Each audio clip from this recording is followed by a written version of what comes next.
Hello friends, welcome back to RGM online classes.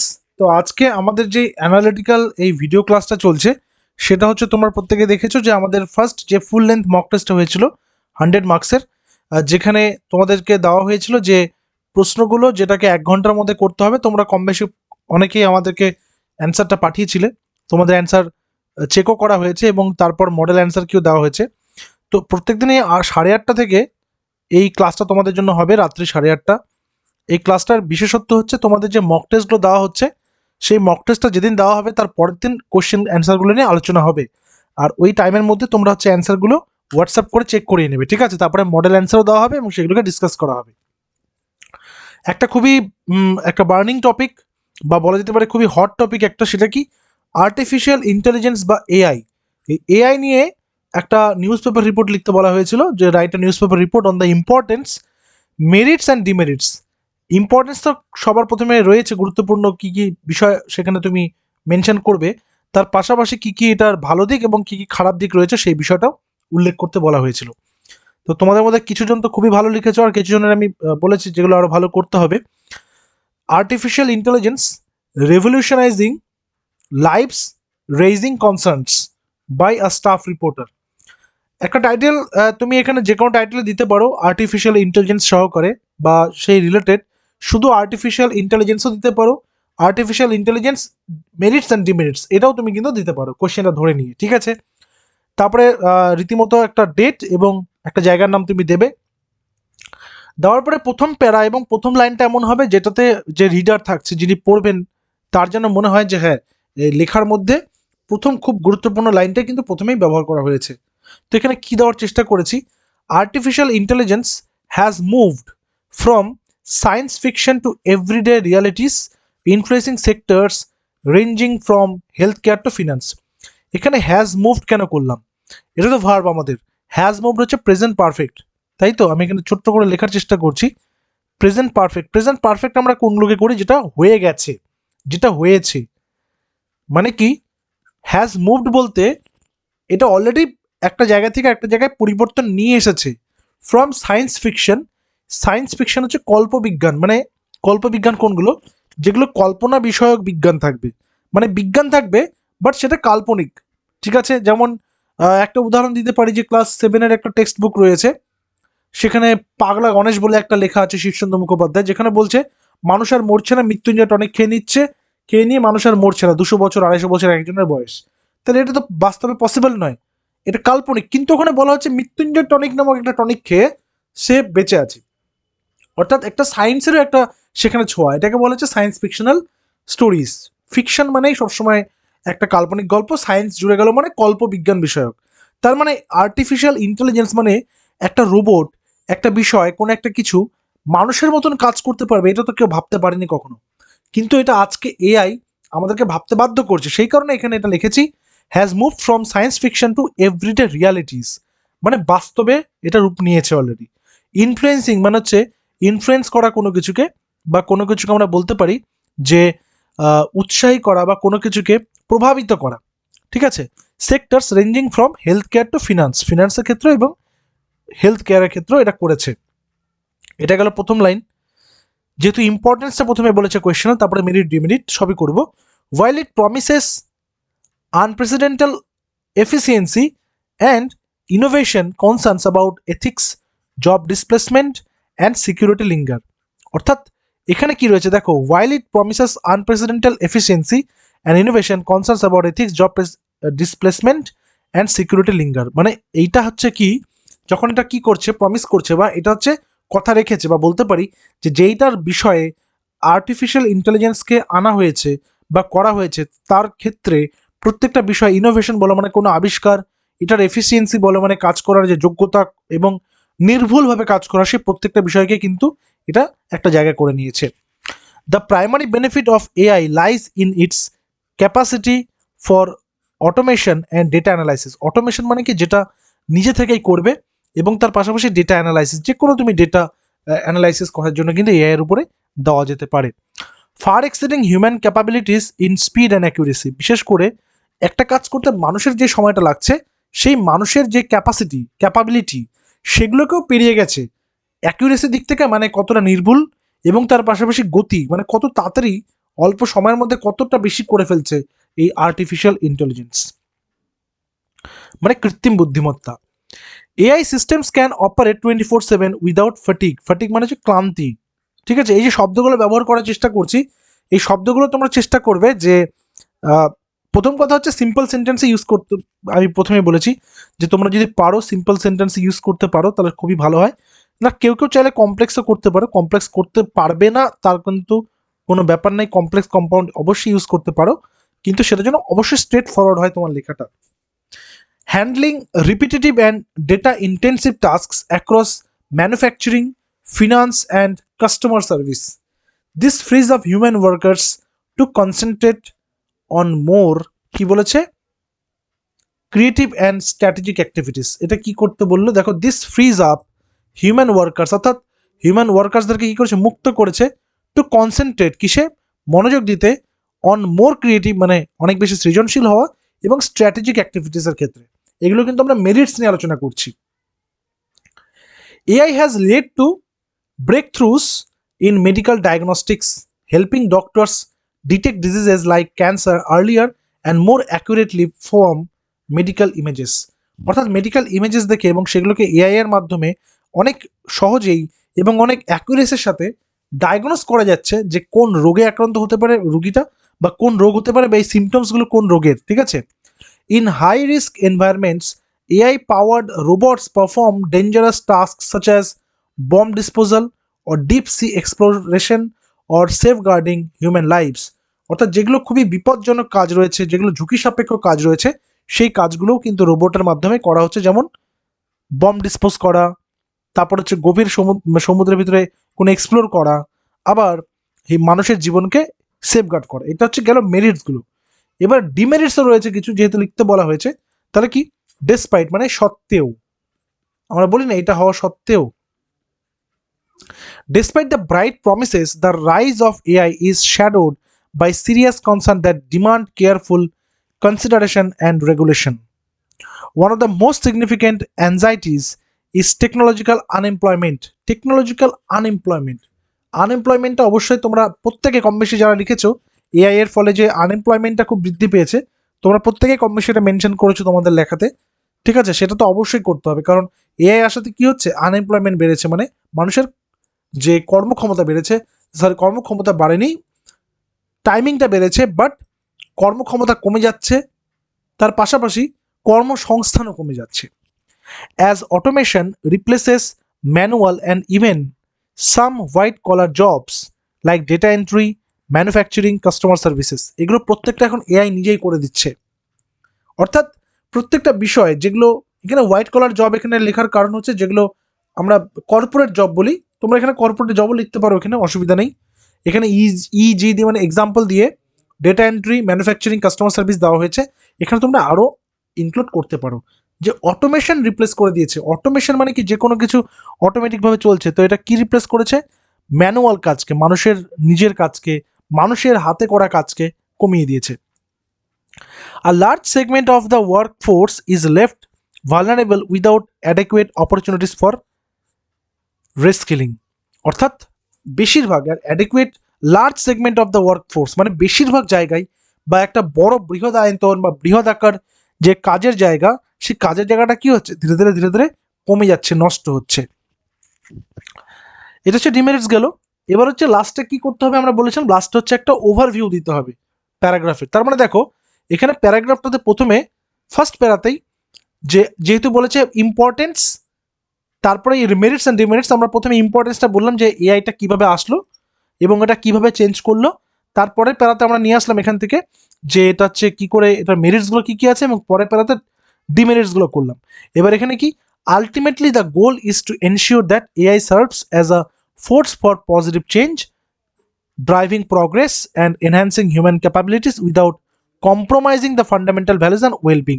তো লাস্টে গিয়ে যেহেতু এআই হচ্ছে ফিউচার, এবং এআই এর জন্য এখানে কিন্তু এই কথাটা বলা হলো যে এটা একটা ভবিষ্যৎ, এবং ভবিষ্যতের জন্য এটা কিন্তু গ্রহণ করতে হয়েছে, এবং এটা আগামী দিনে একটা জায়গা করে নিতে চলেছে সোসাইটিতে। ঠিক আছে, তো এটা হচ্ছে আমাদের যে রাইটিংটা ছিল, সেই রাইটিংটা বা যেটাকে আমরা বলে থাকি আমাদের যে নিউজ পেপার রিপোর্টটা ছিল সেটা। ঠিক আছে, এখানে দেখো খুব বেশি কিন্তু কঠিন, খুব বেশি জটিল শব্দ ব্যবহার করা হয়নি, খুব বেসিক ডেইলি ইউজ এবং কিছু 5-6টার মধ্যে জটিল শব্দ ব্যবহার করা হয়েছে। তো এগুলো না করলেও চলবে, মানে এরকম ব্যাপার নেই যে তুমি খুব কঠিন শব্দ ব্যবহার করছো তার মানেই যে তোমার লেখাটা খুব ভালো হয়েছে, নয়। তুমি কতটা গ্রামাটিক্যালি নির্ভুল করতে পারছো এবং তার পাশাপাশি তোমার লেখাটা কতটা টু দ্য পয়েন্ট হচ্ছে, এই বিষয়টা হচ্ছে এক্সামিনাররা চেক করবেন। দ্বিতীয়ত কি আছে, পরের কোয়েশ্চেনটা ছিল কি প্রেসি। প্রেসিটা হচ্ছে রিসেন্টলি একটা টপিক থেকে দিয়েছে, এইরকম টপিকের উপরে প্রেসি পরীক্ষাতে আসবে না।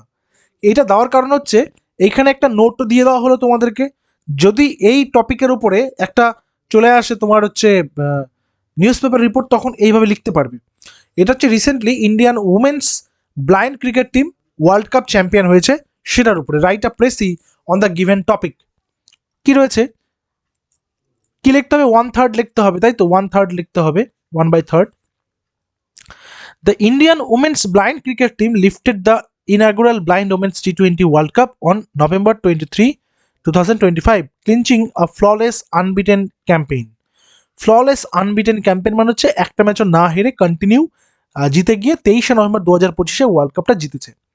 After restricting Nepal to 114 for 5 in the final at Colombo's P. Sara Oval, India chased down the target in just 12.1 overs. 12.1 ওভারেই ওই রানটা তুলে নিয়েছে। Losing only 3 wickets thanks to ফুলা Soren unbeaten 44 of 27 balls and a solid 42 by Karuna K led by captain Deepika TC. The side had dominated the group stage, beating Sri Lanka, Australia, Nepal, USA and Pakistan, and then outclassed. এই যে আউটক্লাসড শব্দটা, আউটক্লাসড হচ্ছে যখন কেউ কারো যোগ্যতা দিয়ে অন্যকে হারিয়ে দেয়, ঠিক আছে, যেমন আমরা করি আউটউইটেড, মানে কেউ যখন কারোর বুদ্ধিমত্তা দ্বারা হেরে যায়, ঠিক আছে, ঠিক সেরকমই। Australia in the semifinals, the victory sparked nationwide celebrations with PM Narendra Modi, Union Minister, Home Minister Amit Shah, and several chief ministers praising the team's determination and inspiring millions. তার মানে এখানে যেটা বলতে চাইলো, এটা একটা নিউজ পেপার কাটিংয়ে দিয়েছি যে কত তারিখে জিতলো, কি জিতলো, কারা জিতলো এবং কারা কারা পারফর্ম করলো, কাদেরকে হারালো এবং ফাইনালি কারা কারা তাদেরকে কংগ্রাচুলেট করলো, এইটাই তো টপিক। এইটাকে আমরা কি করে 1/3 লিখবো, একটা প্রেসে লিখবো, এটা অন্তর্নিহিত অর্থটা কি করে লিখবো। তো একটা টাইটেল চেয়েছে ইন্ডিয়া ট্রায়াম্পস, ট্রায়াম্প মানে কি, জয়, জয়লাভ। Unbeaten in inaugural blind women's T20 world cup, এটা কোথা থেকে নিলাম দেখো, ফার্স্ট লাইন থেকে নিয়েছি এটা, ঠিক আছে, ফার্স্ট লাইন থেকে নিয়েছি, ঠিক আছে। আর এই যে আনবিটেন ক্যাম্পেইনটা ছিল, এই অংশটা থেকে এই টাইটেলটাকে রেডি করেছি আমরা, এইভাবেই কিন্তু টাইটেলটাকে রেডি করতে পারি টপিকের মধ্যেই, ওকে।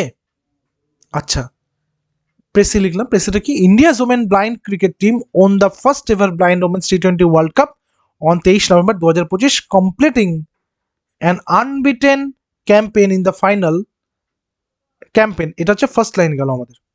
দেখো প্রথম লাইনের মধ্যে কিন্তু ওই অর্ধেক প্যারাগ্রাফটাই কমপ্লিট হয়ে গেছে, কি, যে ইন্ডিয়ার যে ওমেন্স ব্লাইন্ড ক্রিকেট টিমটা রয়েছে তারা কি জিতলো, তারা হচ্ছে তাদের প্রথম ব্লাইন্ড ওমেন্স T20 ওয়ার্ল্ড কাপটা জিতে গেল 23 November 2025, completing an unbeaten campaign, ঠিক আছে। আর তারপরে কি আছে, in the final at Colombo's P Sara Oval they restricted Nepal to 114-5 before chasing it down in 12.1, losing only 3 wickets, the victory triggered nationwide celebrations. যেহেতু আমি আরেকবার বলছি, যেহেতু প্রেসি রাইটিং এই রকমের টপিক থাকবে না, প্রেসিতে এক্সাম্পল ইউজ করতে থেকে বিরত থাকতে হবে, এক্সাম্পল ইউজ করা যাবে না এবং প্রেসির অন্তর্নিহিত অর্থটাই মেনলি লিখতে হবে, ঠিক আছে। এখানে 1/3 এটা লেখা হয়েছে এবং এই টপিকটা তোমরা একটু ভালো করে চোখ বুলিয়ে নেবে, কোয়েশ্চেনটা বিশেষ করে এটার উপরে নিউজ পেপার রিপোর্টটাও কিন্তু বাই চান্স চলে আসতে পারে, ওকে। হিন্টস কিন্তু দেবে না, পরীক্ষাতে কিন্তু হিন্টস দেবে না। আচ্ছা, এরপরে যেটা আছে সেটা হচ্ছে কি ছিল, ট্রান্সলেশনটা ছিল, প্রত্যেকে ভালো করে একটু দেখবে। ট্রান্সলেশনে 20 মার্কস থাকে এবং ট্রান্সলেশনে বাক্য বুঝে সেটা টেন্সটাকে ইউজ করাটাও একটা খুব বেশি চ্যালেঞ্জিং ব্যাপার, ঠিক আছে। আমি এটাকে একটু জুম ইন করে নিচ্ছি। হ্যাঁ, কি আছে, অপু তুই একটা গল্প শোনাবি, প্রথম লাইন, তাহলে কি, ইনভার্টার কমার মধ্যে অপু কমা শোনাবি বলেছে, শোনাবি মানে শোনানো হয়নি, শোনাতে চাওয়ার কথা বলছে, তার মানে একটা কোন টেন্সে আছে, ফিউচারে, তুই কি ভাত খাবি, মানে উইল ইউ ইট রাইস, তুই কি বাড়ি যাবি, will you go to home. অর্থাৎ করতে বলেছে, করবি, করবি কি জিজ্ঞাসা, এবং তারপরে সেটার পাশাপাশি ফিউচার একটি সেন্স। সো তুই একটা গল্প শোনাবি, সো তুই একটা গল্প শোনাবি, তাহলে এখানে সাবজেক্ট কি আছে, সাবজেক্ট তুই, তুই মানে কি ইউ, একটা গল্প মানে এ স্টোরি, এটা হচ্ছে অবজেক্ট, শোনাবি মানে কি টেল, বলা। তাহলে Apu will you tell us a story, এখানে আস না দিলেও চলতো, বা will you tell a story এটুকু দিলে কিন্তু হতো, এখানে আস দিলেও হবে, আস না দিলেও হবে, বোঝা গেল। অপুর মা বললেন, অপুর মা বললেন, বলে দিলেন, ঠিক আছে, তাহলে কি অপুস মম সেইড, কি গল্প শোনাবি, which story do you want to hear, মানে কি গল্প শুনবি। তো এখানে শুনবি বলেছে, এখানে শোনাবি মানে বলা, শুনবি মানে হচ্ছে হিয়ার। ওকে, তাহলে অপুর মা কি বললো, যে কি গল্প শোনাবি, which story do you want to hear. যেহেতু এখানে কমা ইনভার্টেড কমা দিয়েছে, বুঝবে ব্যাপারটা, এখানে যেহেতু কমা ইনভার্টেড কমা দিয়েছে তাই এইটা পাস্ট টেন্স হয়ে গেল, আর এইটা কিন্তু পাস্ট টেন্স হলো না, ডু ইউ ওয়ান্ট, তাহলে ডু আছে এখানে, প্রেজেন্ট হয়ে গেল। কেন, কারণ এটা পাস্ট টেন্স আছে। এবার এটাকে যদি আমি ন্যারেশন চেঞ্জ করতাম তাহলে কি হতো, অপুজ mother asked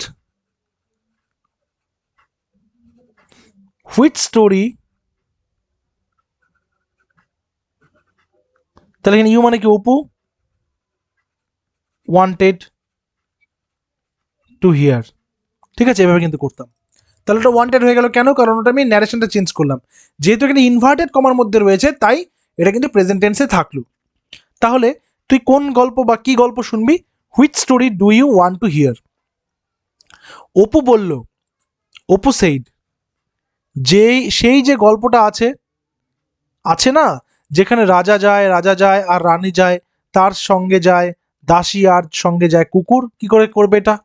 Apu said, you know, ওই যে আছে না, দ্য ওয়ান, ওই যে গল্পটা আছে না, এই যে গল্পটা আছে না, the one where the king goes, যেহেতু এখানে দুইবার করে আছে, রাজা যায়, তো the king goes and the queen goes and the maid goes along and the dog goes along, যেহেতু সাথে যায় বলেছে, আর রানী যায় আর সাথে যায়, সঙ্গে যায় হচ্ছে অ্যালং, ঠিক আছে, সঙ্গে যায়, তাহলে দাসী যায় সঙ্গে, কুকুর যায় সঙ্গে, সেজন্য এখানে কিন্তু অ্যালং কথাটা ব্যবহার করলাম আমরা।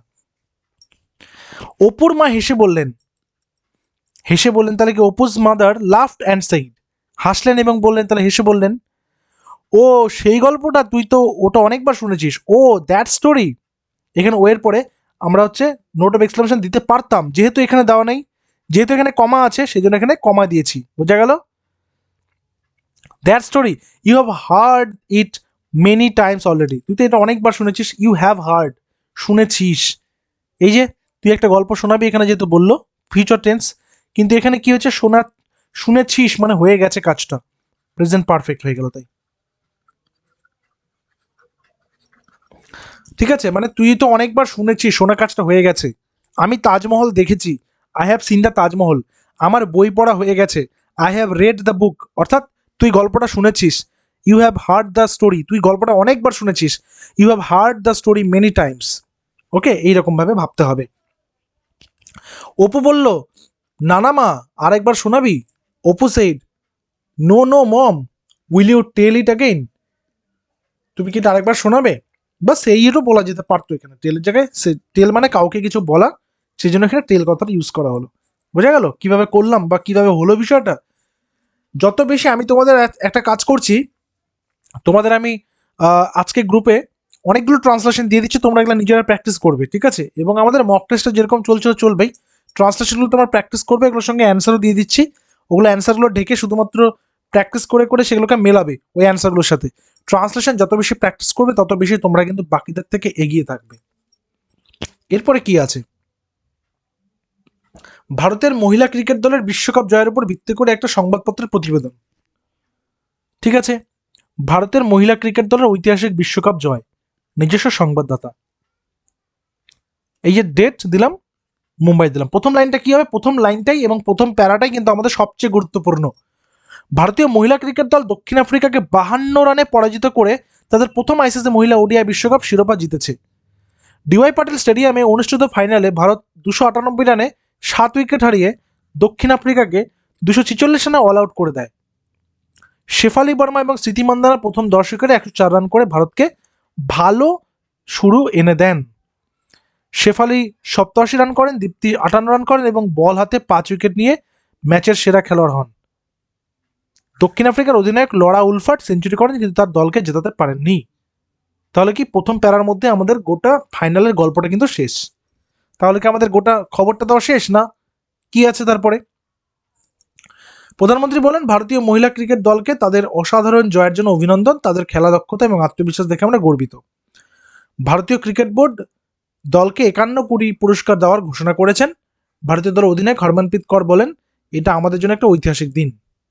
যখনই তুমি দেখবে এগুলা কথা বলছে তখন কমা ইনভার্টেড কমা ইউজ করবে, অর্থাৎ কারো উক্তি, সেটা প্রধানমন্ত্রী হোক সেটা ক্যাপ্টেনের হোক, আমরা আমাদের দেশের জন্য গর্বিত এবং আমাদের ভক্তদের ধন্যবাদ জানাই তাদের অবিচলিত সমর্থনের জন্য। তাহলে এখানে কি টু দ্য পয়েন্ট অ্যান্সার করতে হবে? এটা আরেকটু বড় লেখা যাবে, আরেকটু বড় লেখা যেত, ঠিক আছে, করা যেত। তার সাথে গোটা ওয়ার্ল্ড কাপ ক্যাম্পেনের বিষয়টাও এখানে উল্লেখ করা যেত ছোট্ট করে।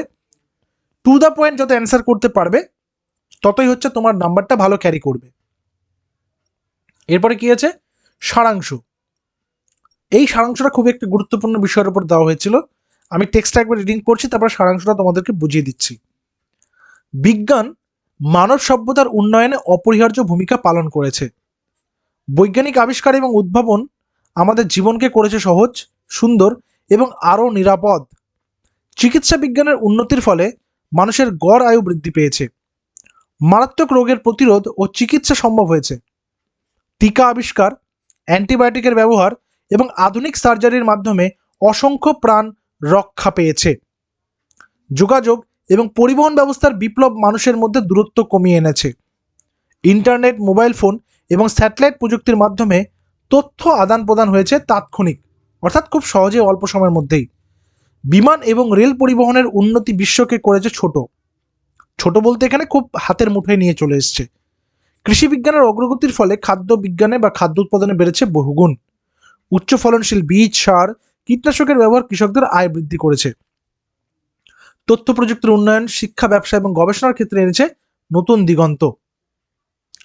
কম্পিউটার, সফটওয়্যার এবং আর্টিফিশিয়াল ইন্টেলিজেন্স মানে এআই যেটা আমরা দেখলাম ব্যবহারে কাজের গতি এবং সঠিকতা বৃদ্ধি পেয়েছে। শক্তি উৎপাদন এবং পরিবহন ব্যবস্থার উন্নতির ফলে শিল্পায়ন ত্বরান্বিত হয়েছে।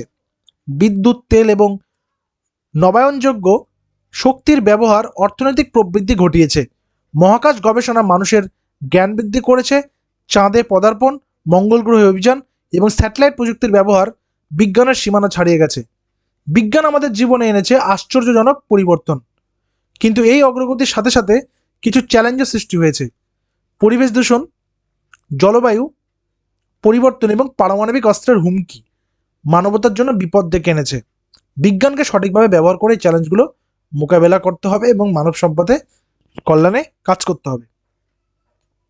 ছোটবেলায় আমরা মাধ্যমিকের সময় রচনা পড়েছি না, বিজ্ঞান আশীর্বাদ না অভিশাপ? দেখো এই বিষয়টা না অনেকটা সেটার মতোই কাছাকাছি, তাই না? তাহলে এখানে বিজ্ঞানের সাথে বেশিরভাগ জায়গাটাতেই মানুষের ডেভেলপমেন্টের কথা বলেছে, সেই কারণে আমাদের টাইটেল হয়েছে বিজ্ঞান ও মানব সভ্যতার উন্নয়ন। এটা অন্যরকম দেওয়া যেতে পারত, বিজ্ঞান আশীর্বাদ না অভিশাপ এটা দেওয়া যেতে পারত, বিজ্ঞানের আলো এবং অন্ধকার এটা দেওয়া যেতে পারত, মানব জীবনে বিজ্ঞান এটা দেওয়া যেতে পারত, দেওয়া যেতেই পারত। সারাংশটা কিভাবে লিখলাম? বিজ্ঞান মানব সভ্যতার উন্নয়নে অপরিহার্য ভূমিকা পালন করেছে, একটা লাইন গেল। বৈজ্ঞানিক আবিষ্কার, এখানে কিন্তু আবিষ্কারগুলো কি কি সেগুলো কিন্তু বলতে গেলাম না। এবং উদ্ভাবন আমাদের জীবনকে সহজ, সুন্দর এবং নিরাপদ করেছে। চিকিৎসা বিজ্ঞানের উন্নতির ফলে মানুষের গড় আয়ু বৃদ্ধি পেয়েছে এবং মারাত্মক রোগের প্রতিরোধ ও চিকিৎসা সম্ভব হয়েছে। যোগাযোগ ও পরিবহন ব্যবস্থার বিপ্লব মানুষের মধ্যে দূরত্ব কমিয়ে এনেছে। ইন্টারনেট, মোবাইল ফোন ও স্যাটেলাইট প্রযুক্তির মাধ্যমে তথ্য প্রদান তাৎক্ষণিক হয়েছে। কৃষি বিজ্ঞানের অগ্রগতির ফলে হয়েছে খাদ্য উৎপাদন বহুগুণ। তথ্য প্রযুক্তির উন্নয়নের মাধ্যমে শিক্ষা, ব্যবসা এবং গবেষণার ক্ষেত্রে এনেছে নতুন দিগন্ত।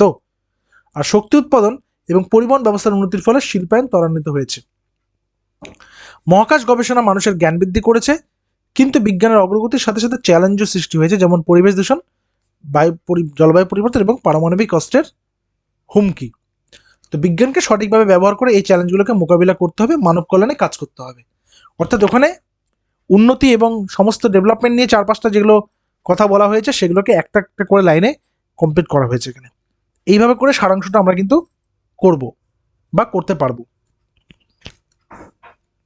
এবার ইংরেজিতে অনুবাদ করতে বলা হয়েছে এটা, অর্থাৎ একটা translation from Bengali to English. এটা তো কত থাকছে, 20 থাকছে, তাই না? দেখে নিই। বলছে নীরজ চোপড়া একটি সাম্প্রতিক সাক্ষাৎকার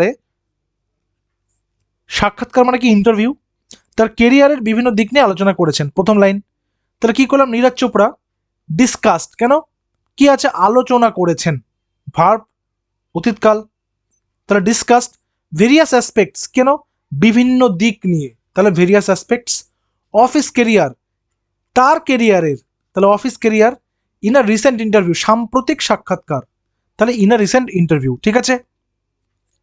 তিনি প্যারিস অলিম্পিক্স 2024-এ তার পারফরমেন্স এবং ইনজুরির কথা উল্লেখ করেছেন, তাহলে তিনি হচ্ছে মেনশনড মানে উল্লেখ করেছেন, ভার্ব সেকেন্ড ফর্ম, তাহলে mentioned his performance and injury, কি নিয়ে, তার পারফরমেন্স এবং ইনজুরির কথা নিয়ে। ডিউরিং প্যারিস অলিম্পিক্স 2024, কি নিয়ে, 2024-এর অলিম্পিক্স নিয়ে। ঠিক আছে। তারপরে কি, চোপড়া জানিয়েছেন যে তিনি অ্যাডাক্টর মাসল নিগেল ও বাম হাতের ফ্র্যাকচারের সাথে প্রতিযোগিতায় অংশগ্রহণ করেছিলেন। চোপড়া রিভিলড, তিনি কি করলেন, জানিয়েছেন, প্রকাশ করেছেন, বা ইনফর্মড দেওয়া যেতে পারতো, বা টোল্ড দেওয়া যেতে পারতো এখানে, দ্যাট হি কম্পিটেড মানে কি, প্রতিযোগিতায় করেছিলেন, এই যে প্রতিযোগিতায় অংশগ্রহণ করেছিলেন, তাহলে এবার টুক পার্ট ইন দ্য কম্পিটিশন করতে পারতাম এখানে, কিন্তু যেহেতু কম্পিটেড দিলেই আমার ওখানে হচ্ছে পুরো অংশটাই প্রকাশ পেয়ে যাচ্ছে, তাই আমি আর took part in the competition দেইনি।